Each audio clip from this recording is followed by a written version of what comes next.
Assalamualaikum warahmatullahi wabarakatuh. Selamat pagi buat adik-adik semua. Gimana kabarnya hari ini? Semua sehat? Oke, jadi kakak harap kalian semua dalam keadaan yang sehat walafiat ya. Dan tak lupa juga kami menyapa Bapak Ibu sebagai pendamping buat adik-adik yang ada di sekolah saat ini. Yang sehat walafiat. Tentu saja masih dalam program Smart School, generasi smart berkarakter cerdas Ki.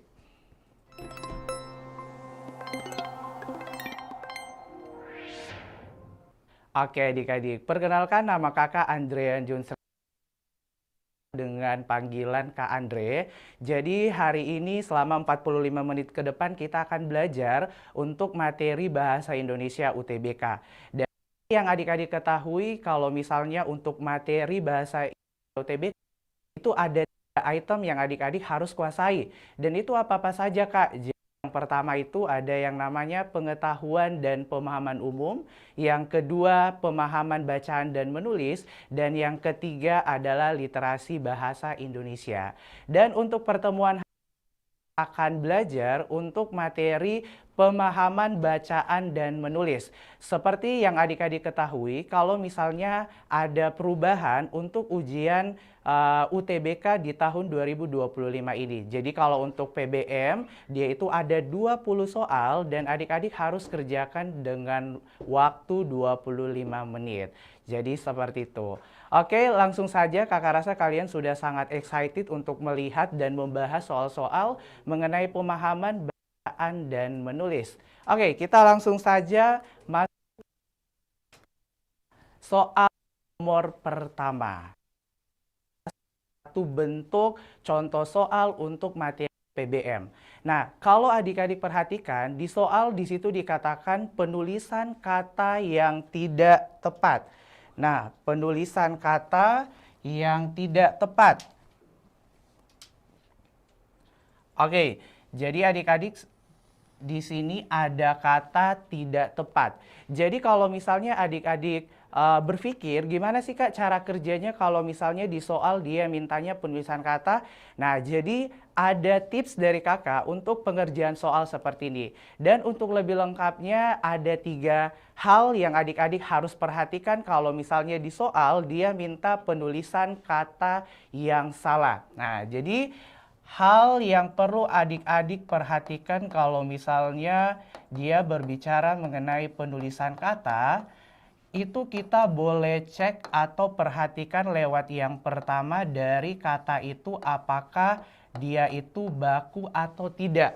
Nah, mungkin adik-adik ada yang bertanya, Kak, baku itu yang kayak gimana? Nah, jadi baku artinya sesuai dengan Kamus Besar Bahasa Indonesia. Dan biasanya kakak sarankan buat adik-adik untuk menambah perbendaharaan kosakatanya di Kamus Besar Bahasa Indonesia. Kenapa seperti itu, Kak? Karena kalau misalnya soal mengenai baku tidak baku itu tergantung dari adik-adik. Kalau misalnya adik-adik sudah luas perbendaharaan katanya tentang yang mana yang baku, yang mana tidak, itu akan lebih memudahkan adik-adik mengerjakan soal. Bahkan sekian detik pun kalian bisa jawab. Tapi kalau misalnya Kak, saya masih minim pengetahuan tentang yang mana yang baku, yang mana tidak. Nah, itu biar dikasih waktu 10 menit kalian pasti jawabnya masih ragu-ragu. Nah, jadi mulai dari sekarang apalagi sudah Haming 78 UTBK, mulai cicil-cicil untuk perbendaharaan katanya di Kamus Besar Bahasa Indonesia. Sebagai contoh, kakak berikan pertanyaan kalau misalnya menurut adik-adik yang baku itu antri atau antre. Nah, jadi yang baku kira-kira antri atau antre. Oke, nah jadi bisa saja kita sebagai orang awam, kita menjawabnya, oh Kak, yang baku itu adalah yang antri. Karena yang termindset di pikirannya saya, yang biasanya orang katakan itu antri kan.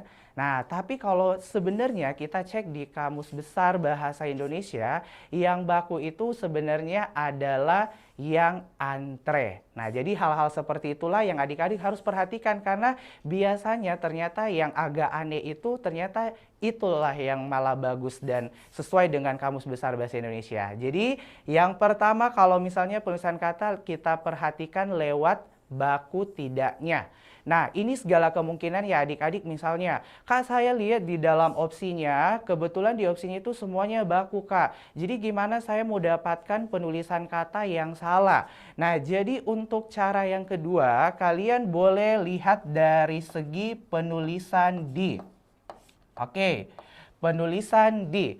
Kalau kakak katakan seperti ini, kalau misalnya di tengah kalimat ada kata di kolam. Nah, menurut adik-adik itu penulisannya harusnya digabung atau dipisah? Oke, jadi harusnya dipisah ya. Oke, terus kalau kakak berikan contoh dilipat. Dilipat itu harusnya digabung atau dipisah? Oke, harus digabung ya. Nah, jadi kalau adik-adik perhatikan ada yang digabung, ada yang dipisah. Jadi adik-adik jangan lupa kalau misalnya materi ini itu tidak boleh diabaikan karena materi ini saking gampangnya biasanya siswa itu mengabaikan mengenai materi ini tanpa dia ketahui kalau misalnya materi ini biasanya tidak pernah alfa dalam ujian UTBK. Nah, adik-adik harus perhatikan, lihat di dalam opsi jawabannya, kalau misalnya ada imbuhan di, kalau kata selanjutnya setelah di itu dia menyatakan tempat atau bisa juga dia menyatakan posisi, maka sesuai aturan dia itu harusnya dipisah. Oke, jadi kakak ulangi, kalau misalnya di setelah kata itu dia menyatakan tempat atau posisi, maka otomatis dia itu harusnya dipisah. Jadi makanya tadi kalau di kolam, karena di kolam itu dia menyatakan tempat, jadi harusnya dia dipisah. Begitupun juga kalau misalnya di awal, kira-kira di awal itu dia harusnya disambung atau dipisah. Nah, itu harusnya dipisah juga, karena awal itu ingat selain tempat dia juga dijelaskan harus menyatakan posisi itu akan dipisah. Sementara awal itu dia menyatakan dipisah posisi, jadi dia harusnya dipisah. Nah, ini segala kemungkinan lagi yang ketiga, Kak, saya sudah lihat dari semua opsinya, itu semuanya baku, Kak. Terus saya lihat juga di penulisan di opsinya kebetulan juga sudah benar misalnya, karena kebetulan dia menyatakan tempat, jadi harusnya sudah benar dipisah. Jadi gimana, Kak, untuk dapat jawabannya? Karena sampai sekarang pun saya belum dapat jawabannya. Nah, untuk yang selanjutnya, lihat dari Oke, kita lihat dari segi gabungan kata. Di sini kakak sudah tuliskan untuk aturan-aturannya. Jadi adik-adik mungkin ada yang kurang familiar. Jadi perlu kakak jelaskan kalau misalnya gabungan kata itu berarti ada dua kata. Yang notabene dua kata ini ada yang digabung, ada yang dipisah. Jadi kita mau lihat dulu nih aturannya seperti apa. Nah, sekarang kita lihat dulu untuk yang pertama. Nah, di sini adik-adik perhatikan.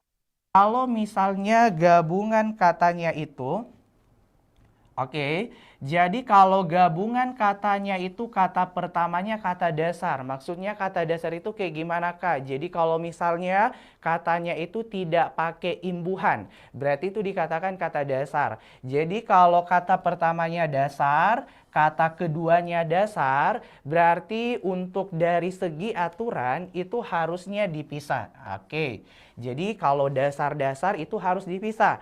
Contohnya seperti apa, Kak? Jadi contohnya itu taruhlah kakak berikan contoh kata rumah baru. Oke, ini gabungan kata karena ada dua kata. Dan kalau kita lihat rumah itu dia adalah kata dasar, dia tidak pakai imbuhan. Sama juga baru, karena dia kata dasar, maka sesuai aturan dia harus dipisah dan tidak boleh digabung. Nah, jadi ini untuk aturan yang pertama. Terus yang kedua, kalau misalnya kakak berikan contoh menyebar luas. Menyebar luas itu apakah masuk gabungan kata? Nah, jawabannya adalah iya. Dia termasuk kepada gabungan kata. Kenapa? Karena menyebar luas itu gabungan kata dari kata sebar dan luas. Oke, jadi kakak mau tanya nih, di antara sebar dan luas di kata menyebar luas itu ada yang pakai imbuhan atau semuanya dasar? Oke, jadi ada yang pakai imbuhan ya. Kira-kira yang pakai imbuhan itu ada berapa? 1, 2, 3 atau gimana? Oke, cuman 1 ya. Oke, jadi yang pakai imbuhan itu di imbuhan me. Nah, jadi seperti yang kakak tuliskan di depan, kalau misalnya gabungan katanya itu salah satunya pakai imbuhan, contohnya kata pertamanya kata imbuhan, terus kata keduanya kata dasar. Atau bisa saja kata pertamanya kata dasar dan kata keduanya kata imbuhan, mengikut aturan itu harusnya juga dipisah adik-adik. Jadi harus dipisah, tidak boleh digabung. Nah, jadi gimana kata untuk menyebar luas, Kak? Oke. Nah, jadi kakak tuliskan menyebar luas. Tadi kita sepakat kalau menyebar luas itu dia gabungan kata dari sebar dan luas. Nah, karena dia sebar dan luas suatu imbuhan yaitu sesuai aturan dia harus dipisah tapi dengan catatan yang pakai imbuhan inilah yang harus digabung. Nah, jadi kayak gitu ya. Nah, terus aturan yang ketiga, di situ disebutkan kalau misalnya dia itu dua-duanya sekaligus kata imbuhan. Jadi yang pertama misalnya pakai kata imbuhan. Terus kata keduanya juga ternyata pakai imbuhan dan ternyata ada perbedaan. Jadi harusnya untuk kasus seperti itu dia harusnya disambung seperti ini adik-adik. Nah, kalau adik-adik mau tahu kira-kira contohnya seperti apa? Contoh kecilnya kakak tuliskan kata, oke, kakak tuliskan kata menitik beratkan saja. Menitik beratkan. Oke, ada yang tahu enggak kalau misalnya menitik beratkan itu dia gabungan katanya apa? Nah, jadi menitik beratkan itu adalah gabungan kata dari titik dan berat. Berapa imbuhan yang dipakai? Ada dua, yaitu imbuhan me dan imbuhan akhiran kan. Karena dia sudah pakai dua imbuhan, jadi sesuai aturan dia juga sudah benar, harusnya disambung. Jadi ingat, kalau cuma satu imbuhan, tapi kalau misalnya dia sudah pakai dua imbuhan, itu gabung. Oke, untuk langsung saja yang ketiga. Yang ketiga di sini kakak tuliskan kalau misalnya salah satunya bentuk dasar terikat. Oke, mungkin ada adik-adik yang baru mendengar istilah ini, jadi perlu kakak jelaskan kalau misalnya bentuk dasar terikat itu adalah satuan bahasa yang tidak bisa berdiri sendiri. Kenapa dia tidak bisa berdiri sendiri? Karena dalam hal ini dia itu harus ada kata selanjutnya, biar katanya itu jelas arti dan maknanya.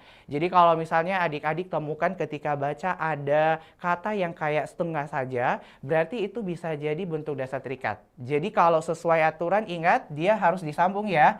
Oke, untuk lebih jelasnya kakak berikan contoh misalnya bentuk terikat itu contohnya kata pra atau kata pro atau bisa juga kata ca atau bisa juga non atau bisa juga kontra. Multi, sub, itu ada banyak. Jadi kalau misalnya kata-kata yang tadi kakak sebutkan, itu untuk penulisannya dengan kata selanjutnya sesuai aturan dia harus disambung. Jadi misalnya kakak berikan contoh, misalnya prasejarah. Oke, prasejarah ya. Nah, di sini gabungan kata prasejarah itu apa, Kak? Gabungan kata prasejarah itu dari pra dan sejarah. Dan kalau kita lihat di sini yang bentuk dasar terikatnya itu adalah pra. Berarti ada salah satu nih yang bentuk dasar terikat. Jadi sesuai aturan untuk penulisan prasejarah itu juga harus disambung seperti ini. Oke?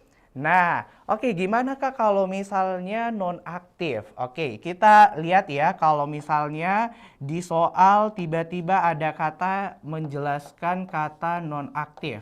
Nonaktif itu by the way dia juga masuk dalam gabungan kata karena ada non dan aktif. Dan kalau adik-adik perhatikan di salah satu gabungan katanya itu juga dia bentuk dasar terikat yaitu non. Jadi sesuai aturan dia harus digabung seperti ini. Nah, tapi perlu adik-adik ketahui kalau misalnya ada beberapa hal yang menjadi pengecualian di aturan gabungan kata ini. Secara khusus untuk aturan yang keempat ya. Jadi kalau misalnya kakak tuliskan di dalam ininya, di dalam contohnya misalnya ada gabungan kata non-Indonesia. Oke, non-Indonesia. Oke, di sini dia gabungan kata dari non dan Indonesia. Dan kalau adik-adik perhatikan, mungkin ada yang bertanya, Kak, ini kan non Indonesia salah satunya bentuk dasar terikat. Tapi kenapa kakak pisah? Harusnya kan digabung. Nah, inilah yang kakak maksudkan. Ini adalah pengecualian. Kalau misalnya gabungan katanya itu dia salah satunya bentuk dasar terikat, tetapi kata selanjutnya itu dia harus kapital seperti Indonesia kan nama negara. Jadi kan itu harus kapital awal hurufnya, maka harus ada pembedanya. Jadi dalam hal ini untuk memperjelas kalau ada singkatannya berarti diperlukan adanya tanda baca. Nah, kira-kira tanda baca apa ini? Nah, jadi namanya itu bukan tanda kurang ya. Kalau di dalam bahasa Indonesia itu dia adalah tanda baca. Nah, jadi seperti ini. Kalau misalnya ada penulisan huruf kapital untuk kata selanjutnya, dia harusnya dipisah pakai tanda hubung. Jadi itu ya. Dan terakhir, Las, di sini dijelaskan ketentuannya itu ada yang harus disambung. Nah, jadi di dalam bahasa Indonesia adik ada pengecualian dan ada memang gabungan kata yang kayak sudah dari sananya sudah ditetapkan dan sudah ditakdirkan dia harus digabung. Jadi dia nggak boleh dipisah. Jadi contohnya apa? Contohnya kakak berikan contoh matahari. Oke, matahari itu kan gabungan kata juga karena dari kata mata dan hari. Dan kalau kita perhatikan sesuai aturan mata itu dasar, hari itu dasar, berarti kalau kita lihat aturan pertama itu kan harusnya dipisah ya. Nah, tapi matahari itu juga pengecualian memang sudah ditakdirkan untuk penulisannya itu dia digabung. Jadi nggak boleh dipisah. Sama halnya juga misalnya kacamata, gabungan kata dari kaca dan mata. Jadi harusnya kan dasar-dasar ya, jadi harus dipisah. Kacamata juga salah satu pengecualian, dia memang sudah ditetapkan harusnya digabung. Oke, jadi seperti itu ya. Jadi ingat ini aturan gabungan kata. Oke, langsung saja kita bahas kembali untuk soal nomor pertama. Penulisan kata yang tidak tepat, jadi kita bahas semua opsi ya. Jadi biar adik-adik lebih paham. Nah, sekarang kita lihat yang error. Nah, error kata prediksi. Menurut adik-adik, ini lebih ke baku tidak baku ya. Kalau prediksi itu baku atau tidak. Nah, sekedar informasi, kalau misalnya prediksi, dia itu masuknya kata yang baku. Jadi dalam hal ini karena kita mau cari yang salah, berarti untuk opsi E berarti dia itu sudah salah ya. Jadi bukan jawabannya.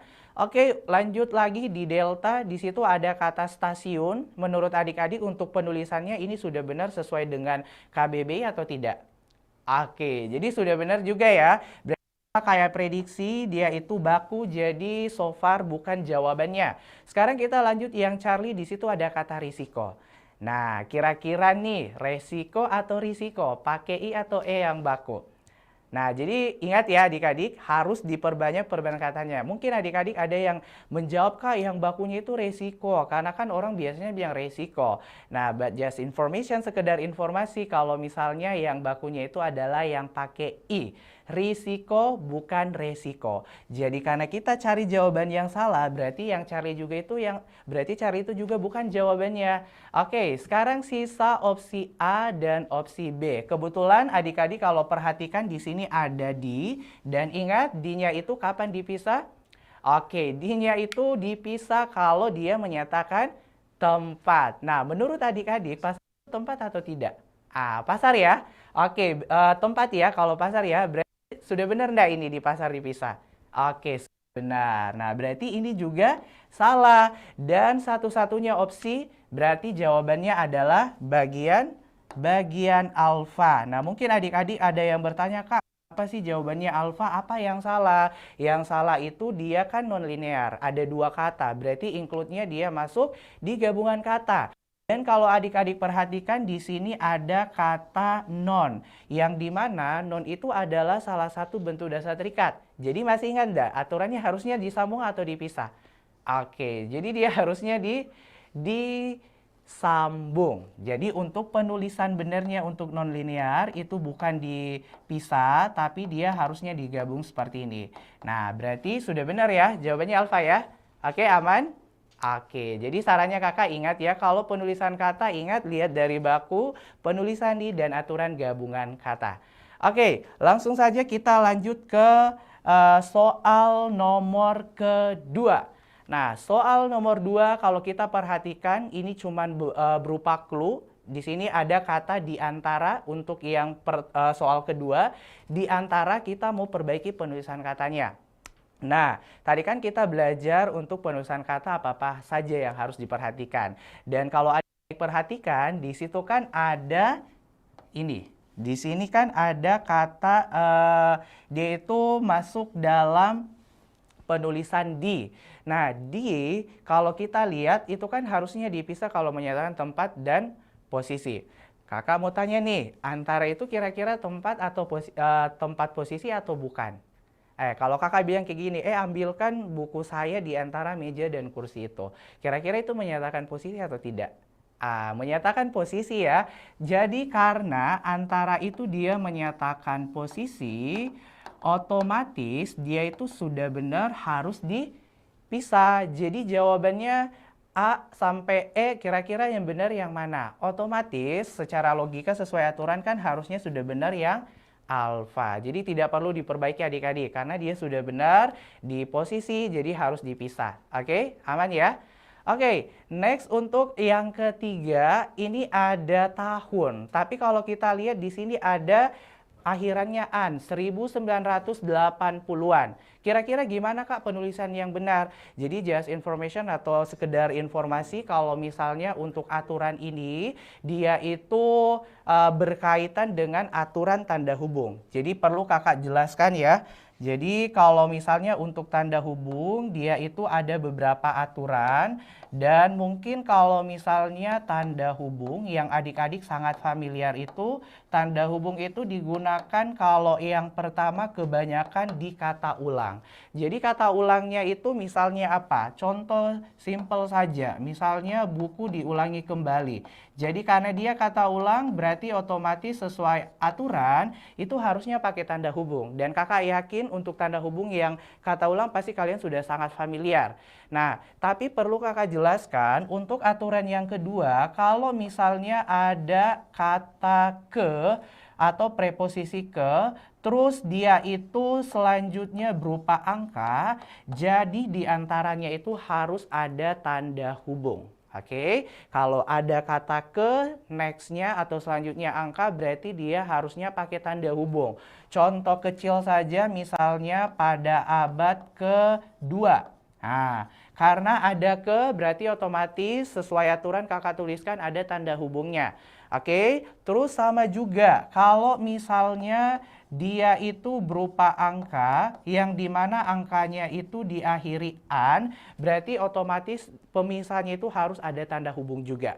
Jadi misalnya kakak beri contoh misalnya 1900-an. Nah karena dia angka dan selanjutnya ada an, berarti sesuai aturan dia harus pakai tanda hubung seperti ini ya. Oke. Terus yang apa-apa lagi Kak tanda hubung untuk aturannya. Jadi kalau misalnya juga dia itu imbuhan, terus dia dipasangkan dengan singkatan atau kata yang harus dikapitalkan. Nah, kalau dia imbuhan, terus kata selanjutnya itu dia singkatan atau yang dikapitalkan harus tanda hubung juga. Contohnya apa? Contohnya di PHK. Nah, di itu kan imbuhan ya dan PHK itu dia masuknya singkatan. Jadi dan singkatan itu harusnya kapital. Jadi untuk menjadi pemisahnya itu dia harusnya dipisah pakai tanda apa tadi namanya? Tanda hubung ya. Oke, berarti kita lihat di soal nomor 3. Di sini kalau adik-adik perhatikan dia dimulai dari apa? 1980. Itu angka berarti ya. Dan kalau kita lihat yang terakhirnya di situ ada an. Oke, berarti untuk pemisahnya harus diperlukan adanya tanda hubung. Berarti untuk alfa tidak mungkin ya, karena harus diperbaiki. Karena kalau tidak diperbaiki berarti jawabannya salah. Nah, jadi kalau kita lihat B, di sini ada angka, terus pemisahnya ada tanda hubung dengan akhiran an, berarti sudah jelas ya jawabannya bagian bravo. Nah, berarti kalau sudah dapat jawabannya, langsung next ke soal berikutnya biar menghemat waktu. Oke, jadi paham ya adik-adik sampai sini untuk tanda hubung dan penulisan kata? Oke, nah selanjutnya kita lanjut ke soal berikutnya. Jadi kalau soal berikutnya ini seperti yang kakak jelaskan ya, kalau dalam bahasa Indonesia itu fokus dulu di soalnya. Jangan sampai kalian langsung baca teksnya dan itu akan kemakan waktu. Jadi perhatikan contohnya di situ yang dijelaskan adalah mengenai penggunaan tanda baca. Jadi di soal dia mintanya penggunaan tanda baca. Dan tanda baca kan ada banyak ya, kayak tanda koma, tanda petik dua, tanda hubung, dan seterusnya. Nah, di sini yang diminta itu adalah yang tidak tepat. Berarti kalau kita perhatikan, di sini yang salah yang kita cari. Nah, kalau misalnya untuk penggunaan tanda baca yang tidak tepat, biasanya ya kakak analisis itu kalian harus cek itu di tanda komanya saja. Kenapa? Karena kebanyakan di soal yang tidak tepatnya itu dia salahkan di tanda baca koma. Biar adik-adik kayak tidak pusing dan kemakan waktu. Nah, kalau misalnya untuk penggunaan tanda koma ada catatan buat adik-adik. Nah, sekarang kalau misalnya kakak jelaskan ada yang namanya konjungsi. Jadi konjungsi itu dia masuknya kata hubung. Kata hubung itu posisinya ada dua, ada yang di awal dan ada yang di tengah. Jadi nggak boleh ada yang di akhir ya, karena kalau di akhir apa yang mau dihubungkan? Nggak mungkin tanda titik. Jadi ingat konjungsi itu cuma dua posisi, jadi di awal atau tidak di tengah. Oke, kalau misalnya konjungsi ada catatan buat adik-adik. Jadi kalau misalnya dia itu konjungsi intrakalimat. Kak, intrakalimat itu maksudnya posisinya di mana? Jadi intrakalimat itu posisinya ada di tengah. Nah, kalau misalnya konjungsi yang di tengah kalimat, dia itu dalam hal ini ada beberapa yang harus didahului tanda koma. Jadi konjungsi intrakalimat yang harus didahului tanda koma. Oke, kalau misalnya didahului koma, biar adik-adik lebih mengingat. Nah, di sini kakak tuliskan dari segi clue-nya. Nah, clue-nya itu apa? Clue-nya itu ini, kakak tuliskan ya. Oke, jadi clue-nya itu adalah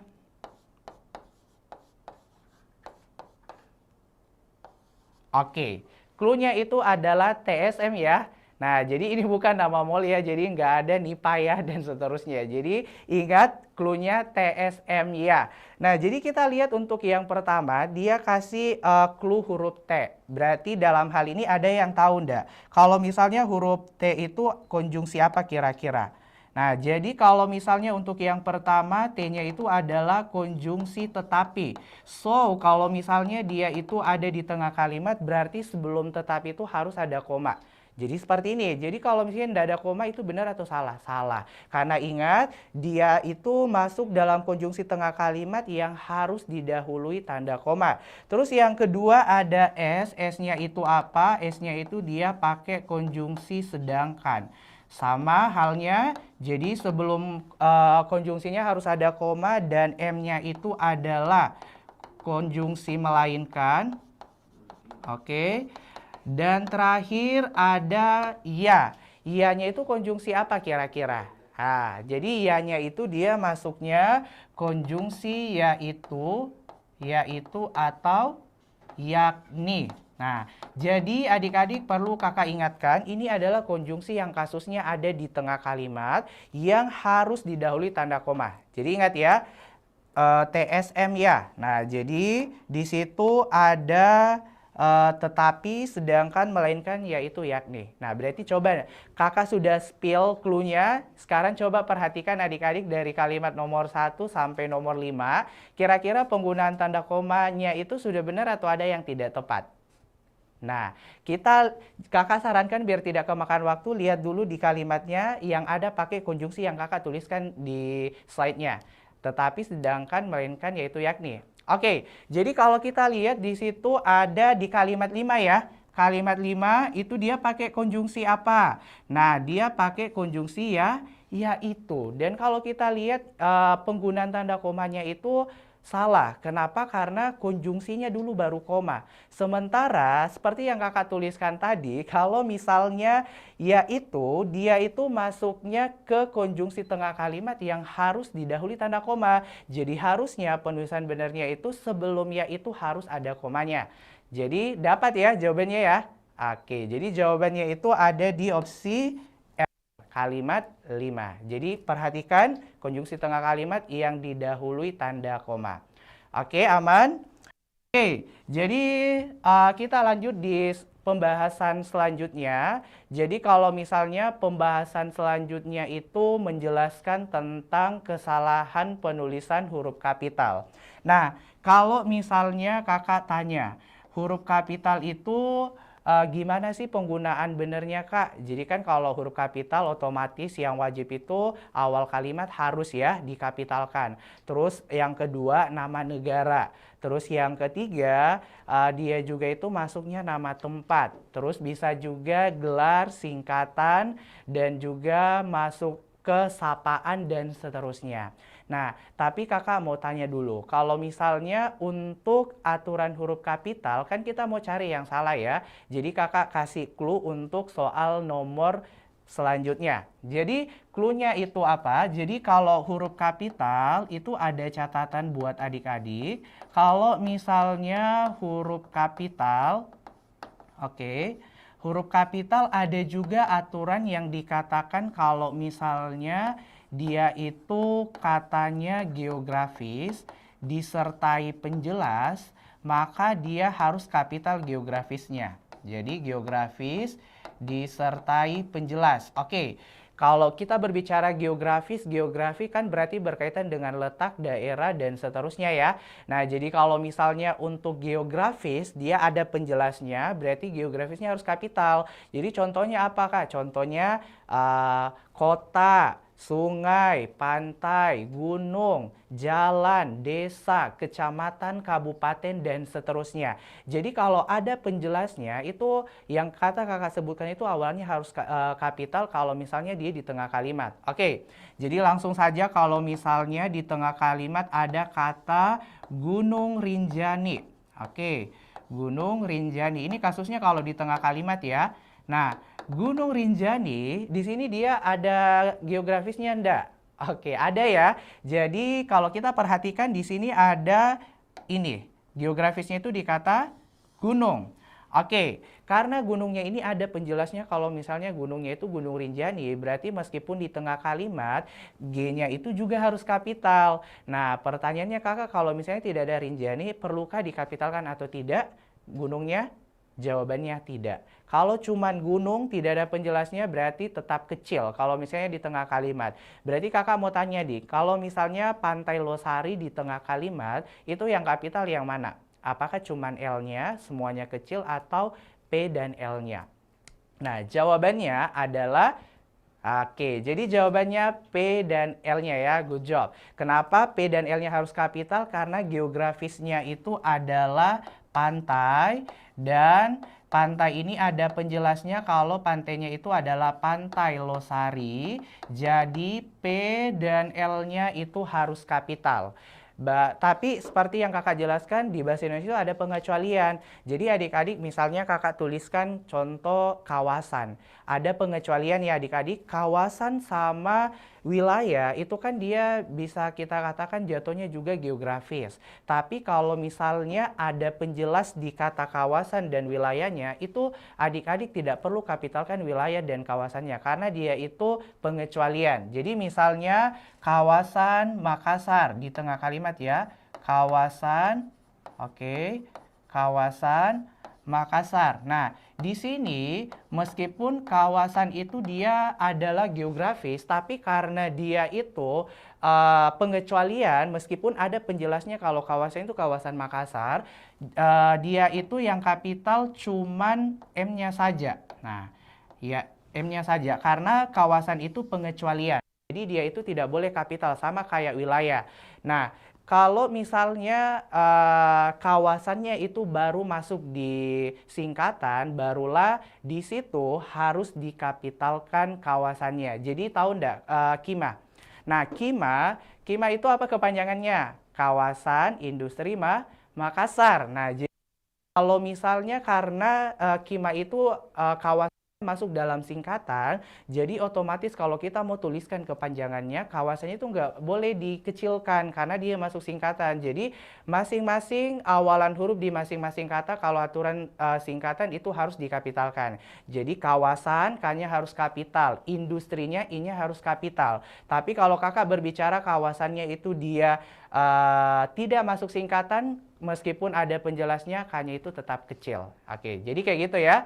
Jadi ingat ini berkaitan dengan clue untuk soal nomor yang kita bahas hari ini mengenai penulisan huruf kapital. Untuk lebih jelasnya berarti kita lihat dulu di kalimat sebelumnya. Di sini kalau adik-adik perhatikan ada kalimat 1, 2 sampai kalimat 5.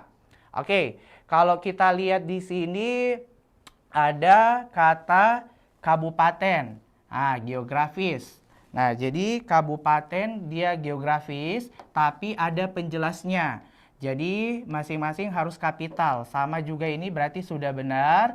Oke. Oh ya adik-adik, kakak lupa. Jadi kalau misalnya dia itu merujuk kepada jabatan, tapi dia itu disertai nama tempat atau nama orang, jabatannya harus kapital. Dan adik-adik kalau kita lihat Pemprov. Pemprov ini dia sebuah jabatan dan kalau kita lihat ada penjelasnya kalau Pemprovnya itu adalah Pemprov dari Sumatera Barat berarti sudah benar P-nya harus kapital seperti ini. Oke, Gunung Merapi sudah benar. Kenapa? Geografisnya gunung dan disertai penjelas berarti untuk penulisannya juga sudah benar G dan M-nya kapital. Nah, sekarang kita lihat di yang kedua. Yang kedua selain awal kalimat ada lagi yang dikapitalkan? Ada. Jawabannya adalah Gunung dan Merapi. Nah, Gunung dan Merapi itu kan sudah benar ya kita sepakat karena gunungnya itu ada penjelasnya berarti so far dia itu harus kapital. Dan kalau kita perhatikan, nah di sini ada kata kawasan Kabupaten Agam. Kan kawasan pengecualian dan kawasan ini tidak masuk di dalam singkatan, berarti sudah benar dia itu penulisannya kecil.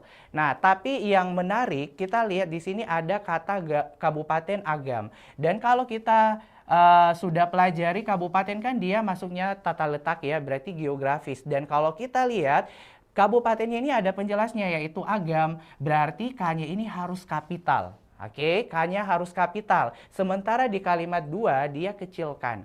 Berarti kita sudah dapat jawabannya untuk penggunaan huruf kapital. Nah, jadi penggunaan huruf kapital tadi itu di kalimat nomor berapa? Kalimat nomor 2. Berarti jawabannya bagian alfa. Nah, jadi jawabannya alfa ya.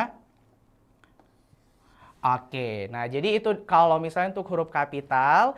Oke, jadi untuk soal mengenai penulisan huruf kapital menjadi pembahasan soal terakhir kita untuk pemahaman bacaan dan menulis. Dan mungkin ada adik-adik yang mau ditanyakan tapi karena berhubung waktunya mepet ya. Jadi di sini kakak sudah tuliskan di slide awal. Di sini ada nama IG-nya kakak, Andrean Jones. Kalian boleh follow dan adik-adik bisa juga bertanya, boleh DM kakak. Jadi nanti sebisa mungkin kakak akan jawab pertanyaan-pertanyaan adik semua. Kalau misalnya ada hal yang perlu dipertanyakan. Oke ya, jadi nanti nextnya kita akan membahas soal-soal selanjutnya. Jadi ini masih ada banyak. Jadi untuk pertemuan hari ini terima kasih untuk kesempatan untuk waktu adik-adik dan Bapak Ibu juga yang menemani adik-adik dan selalu kakak informasikan tetap berlatih mengerjakan soal karena kalau kalian berlatih terus mengerjakan soal kalian akan familiar dan blocking time kalian bagus dan tentu saja kakak doakan kalian bisa lolos untuk SNBT atau ujian UTBK. Oke, jadi saya atas nama Andrean Jones Reil mengakhiri pertemuan kita hari ini. Kakak pamit undur diri. Assalamualaikum warahmatullahi wabarakatuh dan selamat siang. Sekian dan terima kasih.